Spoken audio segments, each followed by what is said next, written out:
Well, it's haying season. Farmers and ranchers are out in the field cutting and hauling in the crop. And that's where you might find Angie Denton, the editorial director of Drovers. She joins us. And Angie, a big article published on the Drovers site getting a lot of attention this week. It's called 10 Reasons to Stop Haying. Tell us about that. I think some folks are intrigued.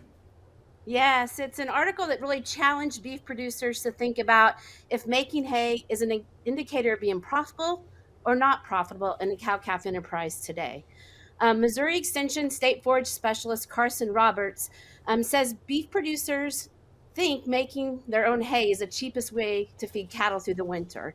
And he challenged producers and saying it couldn't be further from the truth and that the hay is expensive to make and it's expensive to feed.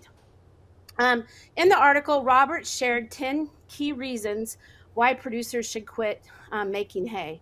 Some of those ones that I think have intrigued people or producers have made them think, of course, skyrocketing equipment costs. Sure. And he challenged them to think, would you be more profitable if you sold your hay equipment and bought the hay? And haying takes time. My family's actually putting up hay this week, Clinton.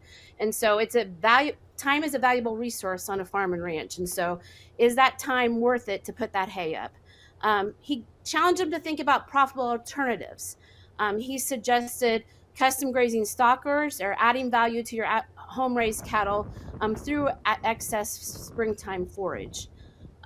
He also said today, because of the rain, the last 2 years, we've had good hay crops. And so hay is cheap. And so you can buy hay cheaper than putting it up. And then one of the final ones to think about that I think really producers should sit down and put the pencil to and think about is what are cheap winter feeding strategies and alternatives to consider to keep those cows fed. Obviously, we don't want a starving cow, so we got to keep them fed. But how can we do that efficiently and profitably in the beef industry today?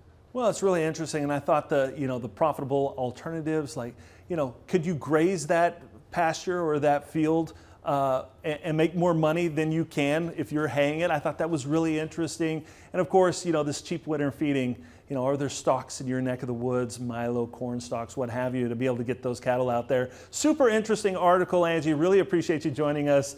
You can read more about this over at drovers.com.